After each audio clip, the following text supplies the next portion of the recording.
Sam's Club au Mexique fait face à des critiques qui frappent directement son image de club exclusif. Derrière la promesse de prix bas et de qualité garantie, s'accumulent des plaintes pour pratiques illégales à l'accès, des erreurs dans le contrôle qualité et des lacunes dans l'expérience numérique. Des enquêtes récentes révèlent que l'adhésion ne protège pas toujours le consommateur, des retraits de produits et des plaintes documentées jusqu'aux défaillances de la sécurité alimentaire. Ce qui devrait être un avantage premium pour les membres se transforme en risque silencieux qui remet en question la confiance dans l'une des plus grandes chaînes du pays. La proposition est simple et séduisante, vous payez un abonnement annuel et vous accédez à des prix que, théoriquement, les autres ne peuvent obtenir. La logique du club ne se vend pas seulement avec des chiffres, elle se vend avec des récits. Un paquet qui dure 2 fois plus longtemps, une boîte qui dure tout le mois, une bouteille qui coûte moins cher au litre, l'idée que si vous achetez en grande quantité aujourd'hui, vous économisez des problèmes et de l'argent demain. Des millions de Mexicains acceptent de le marcher. Le mot « membre » cesse d'être un terme technique dans un contrat et devient une sorte d'appartenance silencieuse qui vous accompagne chaque fois que l'application s'ouvre, que le lecteur de code fonctionne, que la caisse enregistre un sous-total qui, disent-ils, serait plus élevé ailleurs. Le club se construit sur des symboles puissants. Les palettes empilées communiquent l'abondance, les panneaux orange promettent des offres temporaires qui expirent avant que vous ne décidiez, l'éclairage blanc transforme chaque allée en scène où les produits de semblent plus nets, plus neufs, plus nécessaires. Il y a une dramaturgie de l'économie, le prix par unité apparaît en petits caractères comme un indice pour les initiés, la référence par kilo ou litre vous pousse à croire que vous voyez le coût réel des choses, le chiffre comparatif vous rappelle qu'à l'extérieur le monde est plus cher. C'est un théâtre bien répété où chaque détail,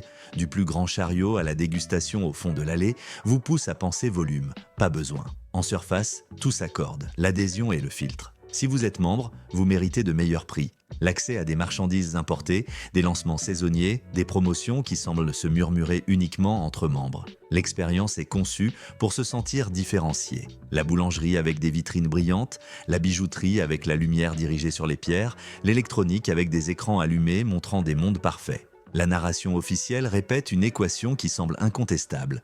Vous achetez plus, vous payez moins, vous vivez mieux. Et pour compléter l'ingrédient, l'idée d'exclusivité soutient le récit comme une colonne silencieuse. Mais le cœur du club n'est pas seulement la marchandise, c'est la confiance. La relation repose sur une promesse intangible. Qu'en payant votre abonnement annuel, le lieu vous offre plus que de longs rayons. Il promet curation, standard, une sélection qui fait gagner du temps et réduit les risques. Le mot « qualité » se répète jusqu'à devenir un bruit de fond omniprésent sur les étiquettes, les annonces, les panneaux de marque propre. Il est suggéré que quelqu'un a déjà testé, comparé et décidé pour vous que le club a assumé le travail de filtrage pour que vous choisissiez seulement. C'est le script d'entrée, le prologue qui permet à tant de gens de passer la carte sans hésiter. C'est aussi la raison pour laquelle une plainte fait plus mal lorsqu'elle apparaît. Ce n'est pas seulement l'argent, c'est la sensation que le pacte symbolique se fracture. Il est donc utile de s'arrêter et de poser la question inconfortable que beaucoup évitent pendant leurs achats. Que paie-t-on vraiment lorsqu'on acquiert une adhésion ? Une remise en caisse ou un sentiment d'appartenance émotionnelle ? Une logique financière ou un récit bien raconté sur la prospérité domestique ? La réponse, comme vous le découvrirez, ne se trouve pas sur un ticket mais dans une série d'expériences répétées qui commencent dès que vous poussez le chariot et approchez de la première gondole. Imaginez Carlos, père de 2 enfants, ajustant le budget mensuel. Il a compté toute la semaine, noté sur sa liste riz, haricots, papier, lait, une grande boîte de céréales, peut-être une télévision si l'offre est vraiment bonne. À ses côtés, Julia compare les étiquettes, regarde le prix au litre, calcule mentalement combien de petits déjeuners ils achètent aujourd'hui au prix de demain. Ils ne sont pas en promenade, ils exécutent une stratégie. C'est la liturgie du club. Entrer avec une liste, sortir avec un plan accompli. Les panneaux répètent le mantra de l'économie et le cerveau acquiesce. Il est facile de croire que tout ce qui passe par la caisse est une victoire. La réalité, comme dans les récits importants, ne se démonte pas avec une anecdote ou un fait isolé. Elle se révèle avec le temps, avec des scènes qui semblent mineures à première vue, avec des frictions qui ne s'intègrent pas dans le discours de perfection. La promesse d'exclusivité coexiste avec des pratiques qui génèrent de la méfiance. Le mot « qualité » avec des épisodes qui la contredisent. L'économie avec des décisions qui sèment le doute. Ce qui semble être un temple de consommation rationnelle a parfois des allées où la raison rencontre ses limites. Pour comprendre le club, il faut le regarder non seulement à travers l'éclat de ses vitrines, mais à travers les fissures que l'expérience quotidienne laisse apparaître. Une carte magnétique peut ouvrir des portes, mais ne garantit pas que derrière chaque porte, la liturgie de l'économie soit respectée sans ombre. L'identité de membre donne un langage commun, mais n'efface pas la symétrie entre celui qui vend et celui qui fait confiance. Et si la confiance est le ciment de cette architecture, toute fissure, si petite soit-elle, devient une alarme qui résonne au-delà de l'anecdote individuelle. Voici le point de départ. Un club présenté comme un privilège, une multitude qui le légitime par sa cotisation et son temps, une narration qui promet de protéger le portefeuille de millions de personnes. Et pourtant, un ensemble de faits qui exige un regard plus attentif. Ce qui suit n'est pas une collection de plaintes isolées, ni un exercice de scandale facile, mais un voyage dans les zones grises d'une institution quotidienne. Car la vraie question n'a jamais été de savoir si le club vend moins cher, mais ce que chaque personne achète réellement lorsqu'elle accepte d'être appelée membre. Lorsque le récit et la réalité se séparent, l'écho ne résonne pas dans les allées, il résonne dans la confiance. La scène se répète avec la précision d'une horloge. Le chariot avance, les roues grincent à peine, le ticket plié entre les doigts, la sensation du travail accompli. Vous avez comparé, choisi, payé. La logique dit que la transaction s'arrête là. Mais avant de toucher la rue, apparaît la barrière invisible. Un employé tend la main et demande à voir le reçu. Ce n'est pas un geste de courtoisie, c'est un filtre. Les yeux descendent sur le papier, remontent sur le chariot, reviennent au papier. Un marqueur trace des lignes sur les articles comme si chaque trait confirmait votre innocence. Derrière, une courte file s'allonge. Personne ne proteste à voix haute, on respire un petit silence tendu que tout le monde comprend. Pour beaucoup, cet instant a un goût de suspicion. Peu importe si vous êtes un client régulier, si vous payez un abonnement premium, si vous franchissez ses portes depuis des années. À ce point de contrôle, le langage du club change. Le mot « membre » devient une condition. Pour sortir, il faut le prouver. Sur les réseaux sociaux, abondent les descriptions de cette gêne. Il y a des fils où des mères racontent comment elles ont été obligées d'arrêter leur chariot tandis que le bébé pleurait, des profils qui relatent des discussions prolongées pour avoir refusé de montrer le ticket, des vidéos où un client filme la scène avec son téléphone comme s'il avait besoin d'un enregistrement pour se souvenir que cela est arrivé. Ce qui semble une formalité mineure a des implications qui vont au-delà de l'agacement. L'autorité de consommation du Mexique, la Profeco, a été claire. La vérification systématique des tickets à la sortie est une nuisance injustifiée et une pratique abusive. La loi ne laisse pas de place au doute. L'article 10 de la loi fédérale sur la protection des consommateurs interdit expressément les actes qui affectent la liberté, la sécurité ou l'intégrité des personnes sous prétexte de contrôle. En termes simples, lorsque vous payez, les produits deviennent de votre propriété. Vous retenir pour inspecter votre propriété, sans ordre judiciaire ni flagrante infraction, viole ce droit. Imaginez un homme âgé qui avance lentement dans le magasin, choisit de l'huile, du riz, des médicaments en vente libre. À la sortie, l'employé lui bloque le passage avec un sourire forcé.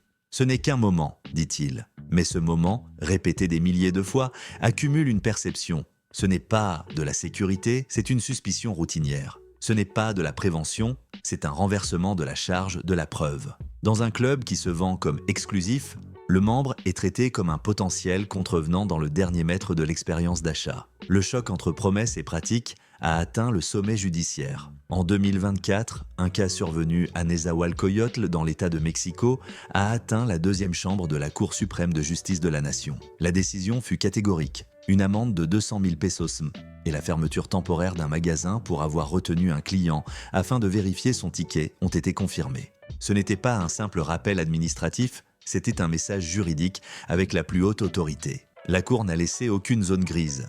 Le précédent est écrit pour tous ceux qui veulent le lire. Cette vérification, imposée comme règle générale, est illégale. La logique du club pourrait argumenter qu'il s'agit d'un contrôle rapide, qu'il protège tout le monde, qu'il évite les pertes. Mais la loi ne se négocie pas à la porte. Dans un état de droit, la propriété privée n'est pas soumise au filtre d'une entreprise.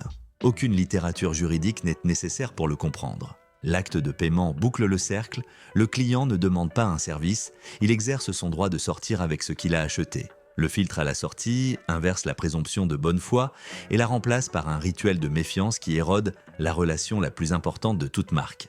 La confiance de base, le plus inquiétant est la persistance. Malgré la décision de la Cour, la scène continue d'apparaître dans des magasins de différentes villes. C'est comme si le système avait décidé que l'habitude pesait plus que le précédent. Dans les témoignages, une phrase revient « c'est la politique de l'entreprise ». Politique contre loi, procédure contre droit. Cette dissonance ne se résout pas avec de petits panneaux, ni avec un « merci de votre compréhension ». Chaque fois qu'un employé arrête un client pour examiner son ticket, le club envoie un message qui contredit son discours d'exclusivité. Nous ne vous faisons pas confiance, prouvez-le. Il y a des jours où la tension devient visible. Un client refuse, explique que la loi le protège, qu'il n'y a ni flagrance ni ordre, qu'on ne peut le retenir. L'employé insiste, se rappelle de sa formation, pense à son superviseur, la file s'allonge, les chariots ralentissent, un murmure apparaît, à cet instant se croisent deux mondes. Celui du consommateur qui connaît ses droits et celui du travailleur qui exécute un protocole conçu pour minimiser les pertes. Ce n'est pas un film, c'est une collision quotidienne qui laisse de petites cicatrices. Le client part avec un sentiment amer. L'employé reste avec l'impression d'avoir fait son devoir. L'entreprise, dans la pratique, maintient un mécanisme qui lui est utile même s'il va à l'encontre de la norme. Twitter et Reddit sont devenus des archives vivantes de ces frictions. Des histoires très courtes de sorties bloquées, de discussions à voix basse pour éviter le scandale, de captures de tickets avec des marques de feutre qui ressemblent à des sceaux de sauvegarde. Sous ces récits, une question pulse avec force. Si le club a autant confiance en sa promesse, pourquoi ne fait-il pas confiance à son membre une fois qu'il a payé ? La réponse, pour être pleinement comprise, nécessite de regarder la logique interne qui pousse les employés à maintenir la barrière, même avec le précédent le plus élevé du pays contre eux. Cette pression, qui ne naît pas à la porte mais dans les objectifs invisibles de prévention des pertes, explique pourquoi un comportement illégal survit aux avertissements,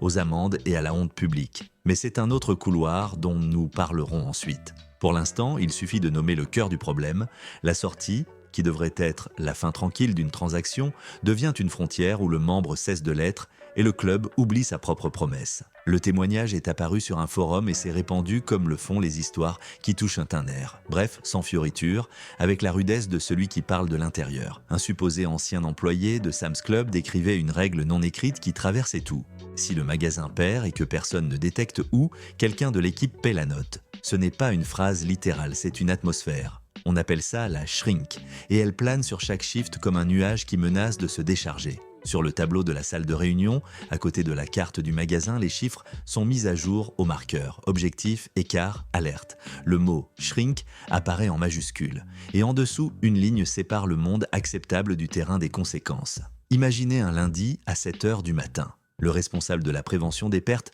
convoque les associés. La salle sent le café réchauffé. On passe en revue les incidents du week-end. On mentionne les zones chaudes, électronique, cave à vin, produits périssables. Au centre du message, il y a une instruction simple.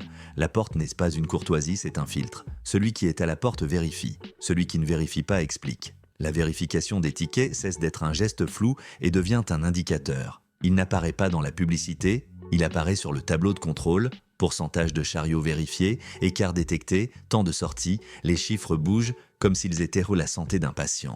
La culture descend également par capillarité dans d'autres domaines. Dans les produits périssables, un emballage mal scellé peut se transformer en retour qui, s'il n'est pas correctement documenté, alourdit la perte.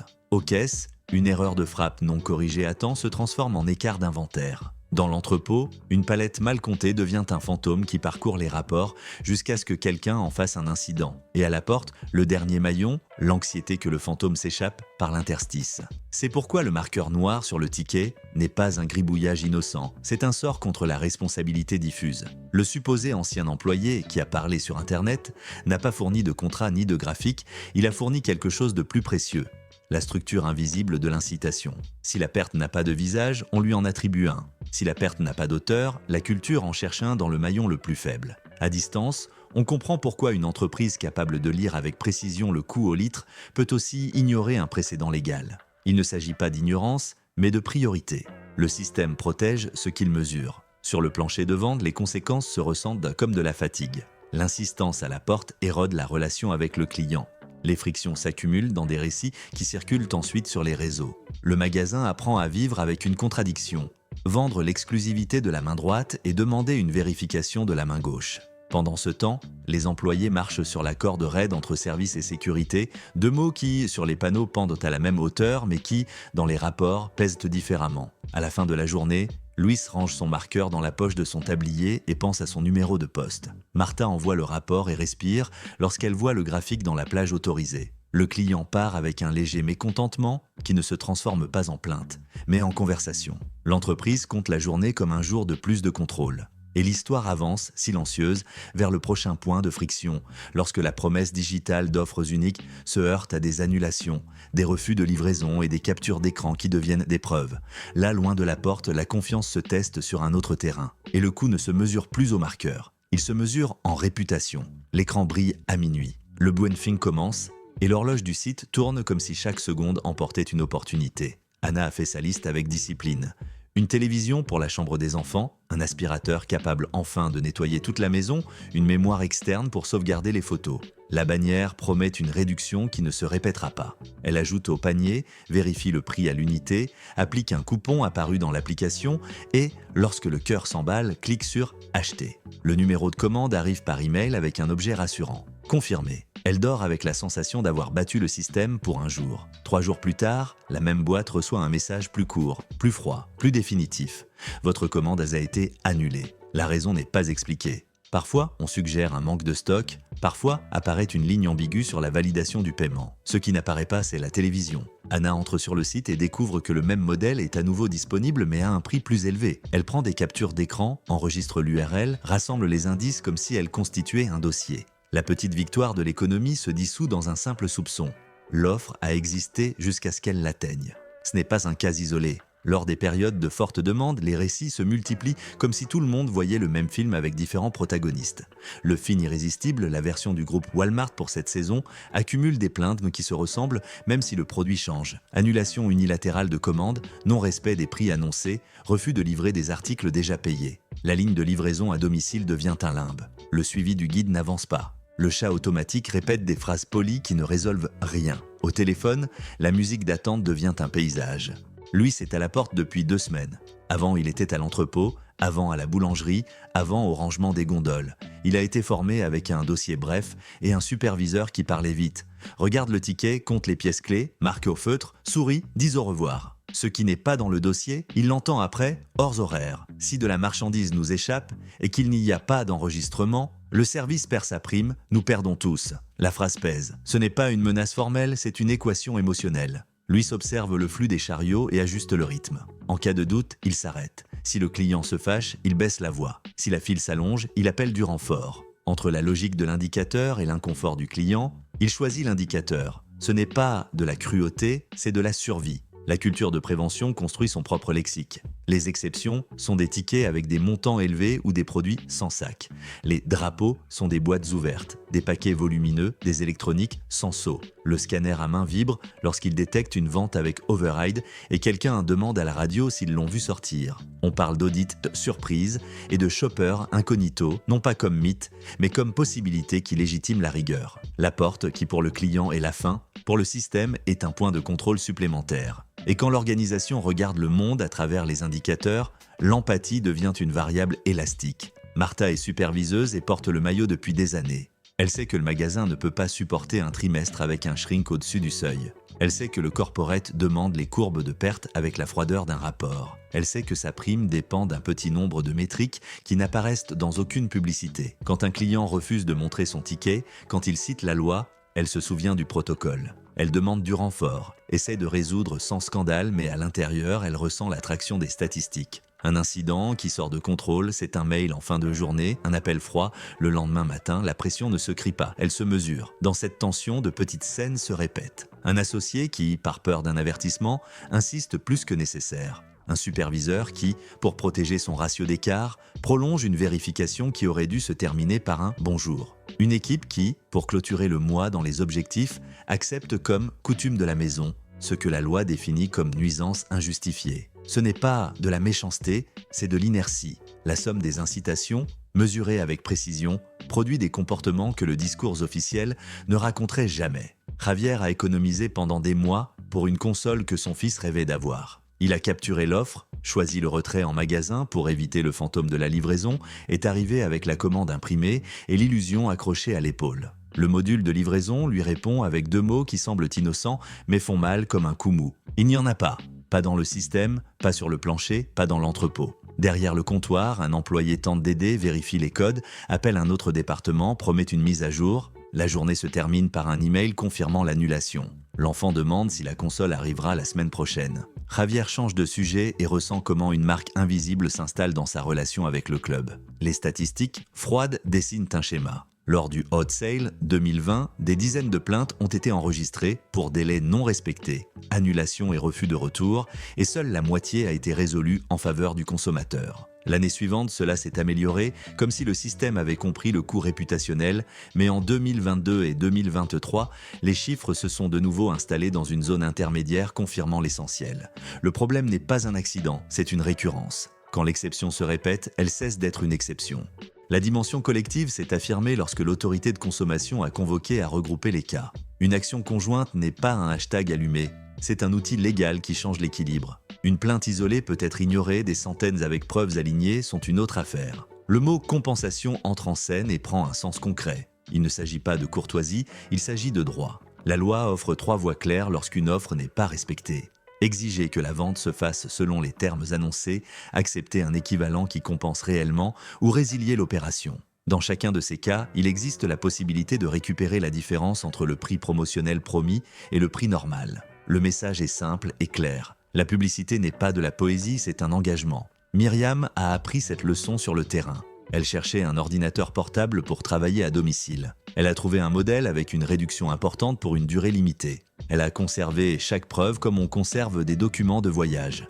Écran du produit avec prise et date, vue du panier avec total exact, confirmation de commande avec numéro unique et heure. Lorsque l'annulation est arrivée, elle a présenté sa réclamation avec la sérénité de quelqu'un qui sait qu'elle a fait sa part. La première réponse fut un script poli et vide. Elle a insisté, joint les preuves, énuméré. Le ton a changé. D'abord, un autre rabais a été proposé, puis un essai de substitution, enfin l'offre de respecter le prix annoncé. Ce n'était pas une faveur, c'était la conséquence d'une documentation impeccable. Dans les coulisses digitales, les systèmes ont leurs propres fissures. Un inventaire mis à jour tardivement permet de vendre ce qui n'existe plus. Un algorithme bancaire rejette des opérations légitimes au pic de la demande. Un processus interne annule des commandes avec des réductions agressives lorsqu'il détecte que le magasin ne pourra pas livrer logiquement. Aucune de ces raisons n'apparaît dans l'email qui brise net l'illusion du consommateur. Ce qui arrive est un message bref qui protège l'entreprise du détail et laisse le client dans le vide. Tout n'est pas perdu dans l'arène digitale. Quand l'acheteur arrive armé de méthodes, la balance commence à bouger. Capture d'écran avec heure visible, lien sauvegardé, confirmation téléchargée,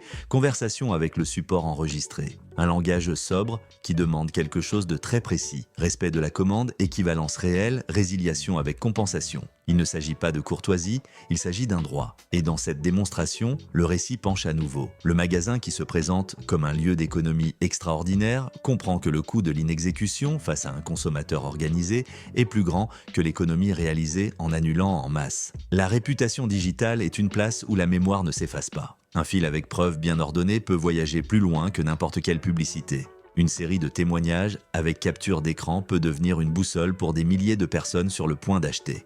Là, la confiance est un compte courant qui se nourrit des réussites et se vide à chaque annulation opaque. Et lorsque le compte tombe en dessous du minimum, la promesse du club ne se soutient plus uniquement avec des bannières. Il faut revenir à la racine du pacte. Vendre ce qui est annoncé, livrer ce qui est confirmé, respecter ce qui est promis. L'histoire digitale de Sam's Club ne se définit pas par une nuit d'offres, mais par la somme de milliers de petites décisions qui prennent forme dans l'expérience de l'utilisateur. C'est un miroir où l'on voit, sans éclairage particulier, ce qu'est la marque quand personne ne regarde ses allées. Les scènes suivantes auront un autre nom propre et un autre produit, mais le conflit sera le même, promesse contre exécution. Et le verdict est écrit, encore et encore, par le client qui refuse de normaliser l'email le plus froid du commerce électronique. Votre commande a été annulée. La promesse de la marque propre est intime. Elle ne s'annonce pas seulement par des panneaux publicitaires. Elle se glisse dans la confiance du rayon. Membersmark assure que quelqu'un a déjà comparé pour vous, que la qualité est garantie et que le prix est meilleur parce que l'intermédiaire a disparu. Mais cette promesse, trop souvent, a heurté une réalité inconfortable. La qualité n'est pas un label, c'est un processus. Et quand le processus échoue, l'étiquette ne protège personne. Janvier 2024 a laissé une marque difficile à effacer. Un rappel massif de 11 097 livres du Bussetto Foods Charcuterie Sampler, un kit de charcuterie avec prosciutto, soppressata et copa vendus chez Sam's Club, a déclenché toutes les alertes pour contamination par salmonelle. Le département de l'agriculture des États-Unis a classé le rappel en classe 1. La catégorie la plus élevée, celle qui ne se rédige pas avec des euphémismes. Il existe une probabilité raisonnable que la consommation entraîne des conséquences graves pour la santé ou la mort. Imaginez la scène sans dramatisation, seulement avec la précision des faits. Une table du dimanche, des olives, du pain, des tranches fines de charcuterie disposées avec soin. Quelques heures plus tard, fièvre qui monte, diarrhée persistante, coliques intenses. Chez les jeunes enfants, les personnes âgées ou immunodéprimées, le risque n'est pas un simple désagrément, c'est une menace. Le cas ne s'est pas limité à cela. Peu après, l'alerte a pris un autre chemin. Le Members Mark Freeze Dried Fruit Variety Pack, un paquet de fruits lyophilisés, a été retiré pour contamination par Listeria monocytogenes. Ce n'est pas une bactérie ordinaire. Les symptômes peuvent apparaître jusqu'à 70 jours après exposition. Fièvre, douleurs musculaires, raideur de la nuque. Chez les femmes enceintes, le risque devient insupportable. Infection. Dans le dossier des défaillances, certains épisodes ont été enregistrés avec brutalité. En 2019, un poulet rôti de la marque Calidad Sam's Club, vendu dans une succursale de Guanajuato, est apparu dans une vidéo avec des larves vivantes se mouvant à l'intérieur de l'emballage fermé. Les images ont circulé, comme circule ce qui indigne. Rapidement, de manière répétée, difficile à oublier. Ce n'était pas une rumeur, c'était une preuve tangible qui a soulevé des questions sur l'hygiène, la température, la manipulation, la supervision. La réponse de l'entreprise est restée sur le ton correct, mais la scène avait déjà accompli son effet. Elle a mis sous suspicion une gamme vendue sous le mot « fraîcheur ». Les archives quotidiennes des forums complètent le tableau avec des récits qui, pris ensemble, dessinent un schéma. Des consommateurs expliquent que le nouveau pepperoni de Members Mark se gâte en quelques jours après ouverture et que le goût devient étrangement épicé. Des clients décrivent le jambon tranché comme visqueux, gluant avec une odeur peu engageante, au point qu'un animal de compagnie l'a rejeté. Des plats préparés qui promettent commodité et arrivent avec déception. Côte barbecue au goût de viande fatiguée, poulet parmesan à texture élastique, burrito surgelé avec une farce à goût artificiel qui reste sur la langue comme une ombre chimique. Il faut ajouter à cette liste une accusation qui, si elle se confirmait, dépasserait le cadre de la mauvaise expérience pour entrer dans celui de la tromperie systématique. En 2020, un consommateur a affirmé avoir pesé 30 sacs de sucre Members Mark de 1 kg et avoir trouvé de manière constante 970 grammes dans chacun, 30 fois 970. Ce n'est pas une erreur isolée, c'est un soupçon de schéma. Le genre de soupçon qui ne se tait pas avec une phrase aimable, mais avec des audits, des balances étalonnées et des réponses ouvertes. La cuisine est également devenue un banc d'essai pour un autre échec quotidien. Les tablettes pour lave-vaisselle Members Mark. Les fils se répètent avec un cœur presque unanime. Elles ne nettoient pas. Elles laissent un film. Les verres sortent avec des résidus blanchâtres, les assiettes avec de l'amidon collé, la machine avec une odeur rance. Parfois, la mauvaise qualité ne rend pas malade, mais elle gaspille le temps, épuise la patience et érode la confiance de la manière la plus efficace, par répétition. Rien de tout cela ne peut s'expliquer par une seule cause. La marque propre est une architecture complexe. De multiples fournisseurs, des audits constants, des spécifications qui ne peuvent être relâchées, une traçabilité qui doit être transparente. Lorsque le portefeuille Members Mark compte des milliers de références, la statistique apporte son propre avertissement. Plus le volume et la variété sont grands, plus la pression sur les contrôles est forte. Si le filtre se relâche à un maillon, à l'origine en production, au transport, à l'entrepôt, l'étiquette qualité garantie reste seule comme une promesse écrite sur l'air.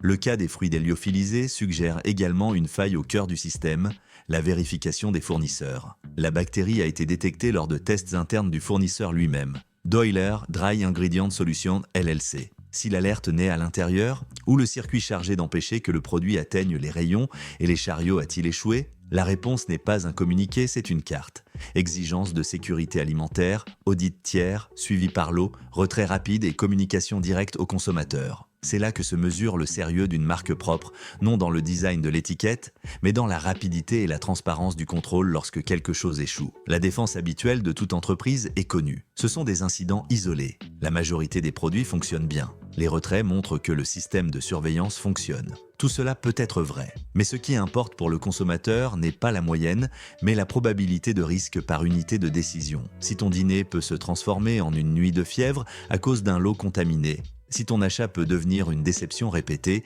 si ton lave-vaisselle devient une expérience ratée, le coût ne se calcule plus seulement par unité. Il se calcule par la confiance. Dans un club qui fonde sa réputation sur l'économie intelligente, la marque propre devrait être le territoire le plus soigné. Non seulement parce qu'elle soutient les marges, mais parce qu'elle soutient les récits. Members Mark n'est pas une alternative bon marché, c'est, ou devrait être, la norme de la maison. Chaque retrait, chaque vidéo qui indigne, chaque fil qui accumule des témoignages érode cette norme et avec elle, le pacte initial commencé à la porte avec un salut. Bienvenue membre. Le mot membre implique une co-responsabilité. Ici, trop souvent, c'est le membre qui a mis le corps, l'estomac, le temps et l'argent lorsque le processus a échoué. Ce qui suit n'est pas une condamnation, c'est une exigence. Traçabilité visible, audit expliqué sans technicité. Canaux d'alerte plus rapides que la rumeur, protocole de remboursement et de remplacement activé sans bureaucratie. Et par-dessus tout, une vérité qui n'admet aucun raccourci, la marque propre ne peut être une roulette. Si le club veut tenir sa promesse, il doit commencer par l'endroit où son nom apparaît le plus grand. Sur l'étiquette, sur ta table, dans ta confiance. Deux samedis, deux philosophies. Chez Sams, Laura entre avec sa liste et son mobile. Elle scanne, voit le total en temps réel, paie avec scan et go et sort sans fil. Chez Costco, Diego pousse le chariot à travers la foule, parcourt les allées avec des produits importés et accepte l'attente en échange d'une sélection. Fromage avec appellation, coupe précise, vin avec histoire, électronique choisi sans bruit. Le réseau incline la balance, Sams, plus de magasins et une appli qui détecte votre succursale devient une routine proche. Costco, avec moins de points, est une destination qui demande un plan. Ainsi changent les perceptions. Sams est accessible. Costco, une excursion. La reconnaissance et la popularité favorisent Sams, mais chez Costco, il y a une légère plus grande présence de foyers à haut revenu et une affinité avec les jeunes cherchant bio, fitness et gadgets minimalistes. Deux tons, abondance à portée de main versus sélection premium. Les marques propres révèlent le manifeste. Members Mark, c'est l'ampleur des milliers de références pour remplacer presque tout et abaisser le prix par volume. Kirkland Signature est un portefeuille court et délibéré, souvent fabriqué par de grandes marques qui consolident un raccourci mental.